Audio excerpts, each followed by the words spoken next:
জামাত ইসলামের রাজনীতিতে বিরাট পরিবর্তন আসছে। জামাত ইসলামের গঠনতন্ত্রে অনেকগুলো সংশোধনের উদ্যোগ নেওয়া হয়েছে। এটা জামাতের জন্য একটা সুখবর। এক কথা যদি বলি, ডাক্তার শফিকুর রহমান জামাত ইসলামীকে পুরোপুরি ক্ষমতার উপযোগী একটা সংগঠন হিসেবে গড়ে তুলছেন। ম্যাসিভ সংস্কার আসছে, অবিশ্বাস্য সংস্কার আসছে। গত 85 বছরে জামাত যে কাজ করতে পারেনি, সেই কাজ ডাক্তার শফিকুর রহমান এবার করছেন। এমনকি ইউনুস আমলে নির্বাচনের আগ মুহূর্তে জামাতের অনেক সংস্কার হয়েছে এবং জামাত 2.0 হয়েছে, সেখানেও যেসব সংস্কার হয়নি।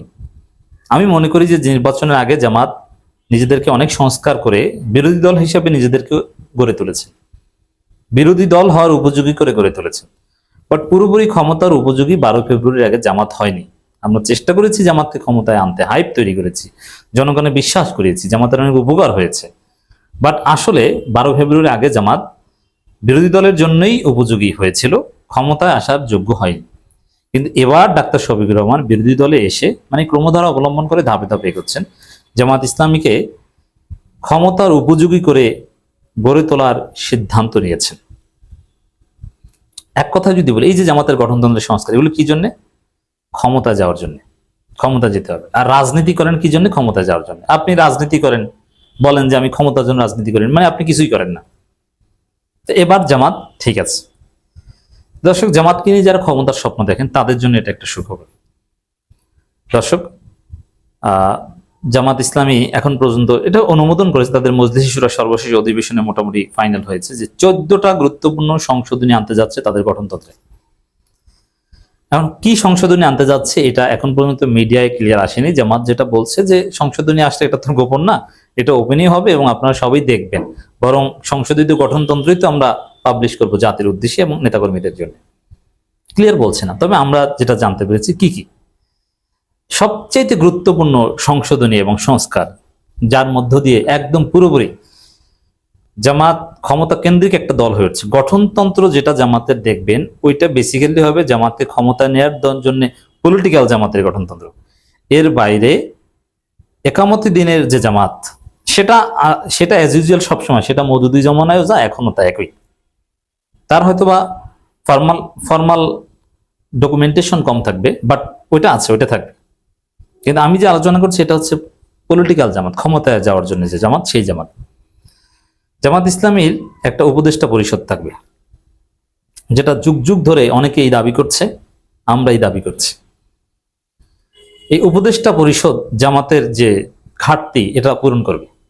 যেমন আমরা নানান সময় বলি যে জামাতের তো যোগ্য লোক নাই, কে কোন মন্ত্রী হবে, অথবা সেক্টর ভিত্তিক, যেমন জামাতের অর্থ বিষয়ক সম্পাদককে, জামাতের অর্থ সম্পাদক সে জামাতের বাইতুল মালের হিসাব রাখতে পারে, কিন্তু সে অর্থনীতি বুঝে কিনা? উত্তর হচ্ছে না, বুঝে না।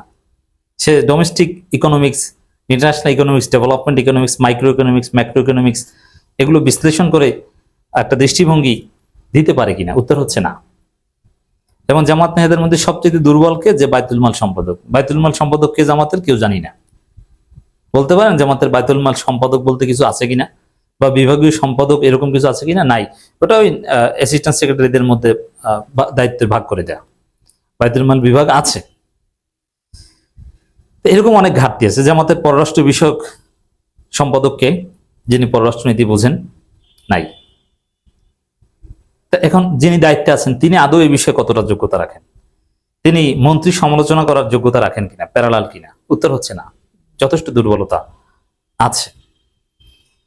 এরকম আরো অনেক দুর্বলতার সমালোচনা আমরা করে আসছি, যেগুলো এই উপদেষ্টা পরিষদের মাধ্যমে সমাধান হবে। জামাতের অর্থনীতি বিষয়ক উপদেষ্টা থাকবে। কে উপদেষ্টা হবে? বাংলাদেশ ব্যাংকের সাবেক কোনো গভর্নর, অথবা বিশ্ব ব্যাংকের সাবেক কোনো অফিসার, অথবা যুক্তরাষ্ট্র কিংবা যুক্তরাজ্যের কোনো বিশ্ববিদ্যালয়ের অবসরপ্রাপ্ত প্রফেসর, অথবা সাবেক কোনো মন্ত্রী কিংবা তত্ত্বাবধায়ক সরকার বা কোনো একটা সরকারের সাবেক উপদেষ্টা।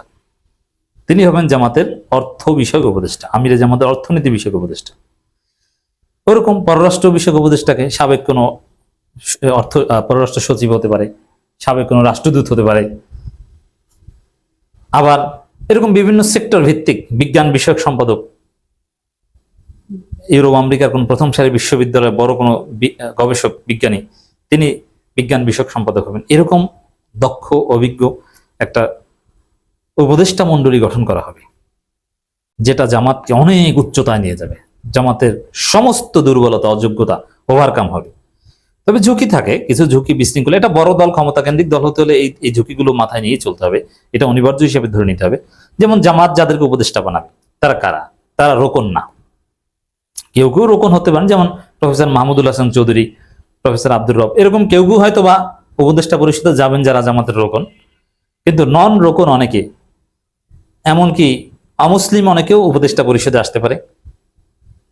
এখানে উপদেষ্টা পরিষদ যেটা জামাত গঠন করবে, এটার মূল বেসিসই হচ্ছে যে এখানে আমাদের দল করতে হবে এটা জরুরি না, জাস্ট আমাদের উপদেশ দেবে যারা বিভিন্ন সেক্টরে অসামান্য অবদান রেখেছে। আর এর অর্থ হচ্ছে সাবেক সচিব, সাবেক আমলা, সাবেক মন্ত্রী, সাবেক উপদেষ্টা, সাবেক ভিসি, সাবেক রাষ্ট্রদূত, এই টাইপের লোকজন, সাবেক প্রফেসর, এদেরকে নিয়ে একটা শক্তিশালী উপদেষ্টা পরিষদ গঠন করা হবে। এরা জামাতের পলিটিক্যাল উইং এর উপর মারাত্মক প্রভাব বিস্তার করবে। এখন এই ধরনের লোক যেহেতু ভিন্ন উদ্দেশ্যে আসতে পারে, অথবা যে কোনো মুহূর্তে চলে যেতে পারে, অথবা জামাতের সাথে বেইমানি করতে পারে, এই ধরনের কিছু অনাকাঙ্ক্ষিত ঘটনা ঘটতে পারে। তারপরও ক্ষমতায় যেতে হলে আপনাকে এটা করতে হবে, এটা করতে যাচ্ছে। এতে জামাতের কনভেনশনাল লিডার যারা, সাংগঠনিক লিডার বা সাংগঠনিক কেরানি, তাদের পাওয়ার কমবে, তাদের গুরুত্ব কমবে। অ্যাট দি সেম টাইম জেলা মহানগরী সেটআপ নিয়েও বড় পরিবর্তন আসছে। জেলা মহানগরী আমিরদের যে অতি ক্ষমতা, এটা নিয়ে দীর্ঘদিন ধরে জামাতের অভ্যন্তর সমালোচনা আছে, তাদের অর্থ ব্যয়ের সীমারেখা, আরো নানান বিষয়ে নানান প্রশ্ন আছে। তো এই জেলা এবং মহানগর আমিরদের ক্ষমতার লাগাম টেনে ধরা হবে নতুন গঠনতন্ত্রে, এবং এটাকেও অনেকটা ডিসেন্ট্রালাইজ করা হবে। এবং এই যে কেন্দ্রীয় উপদেষ্টা পরিষদের একটা প্রভাব পুরো জেলা মহানগর উপজেলা পর্যায় পর্যন্ত পড়বে।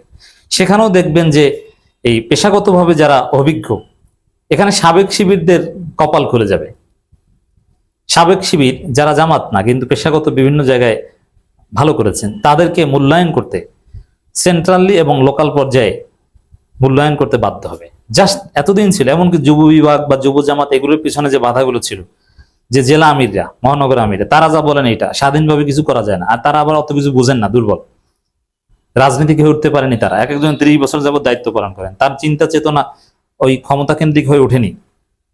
এই চ্যালেঞ্জগুলো ছিল জামাতকে ক্ষমতায় আনতে। তো এটার একটা সমাধান হবে, তাদের ক্ষমতা কমবে, এবং পলিটিক্যাল যারা ক্ষমতা কেন্দ্রিক চিন্তা যারা করতে পারে, এদের একটা প্রভাব জামাতের উপর তৈরি হবে। এবং এই যে ক্যাডার ভিত্তিক বা রেজিমেন্টেড সংগঠন, যে রোকন না হলে কিছু না, এইটার একটা কবর রচনা হবে। রোকন না, এরাই মূল ডিসিশন মেকার হয়ে উঠবে, যারা যোগ্য তারাই ডিসিশন নেবে, এরকম একটা পরিস্থিতি তৈরি হবে। এতে সাংগঠনিক বিশৃঙ্খলা বাড়বে, কোনো সন্দেহ নাই, বাড়লেও জামাত ক্ষমতার জন্য উপযোগী হবে। তো দর্শক, আর্থিক উৎস বা আর্থিক ব্যবস্থাপনায় নিয়ে আরো স্বচ্ছতা, যাতে মানুষ আরো সহজে জানতে পারে, এবং এতে জামাতের মধ্যে আরেকটা বড় সমাধান আসবে। জামাতের অর্থনীতি, জামাতের ক্ষেত্রে যদি তাদের নেতাদের অডিট করা হয়, অনেকেই ধরা করবে।